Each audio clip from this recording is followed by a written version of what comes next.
गोकुळासारखं वातावरण होतं म्हणून मला सांगावं असं वाटेल, माझ्या घरात गोकुळ झालं,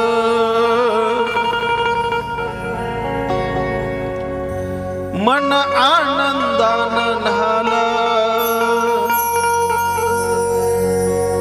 जशी अमृताची धारण माझा सोन्याचा संसार,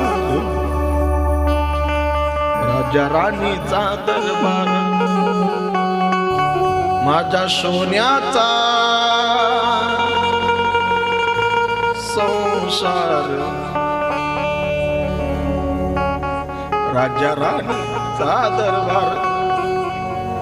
पण त्या गोड परिवाराला कोणाची तरी नजर लागली आणि एक दिवस वाईट काळाने त्या परिवारावरती घात केला.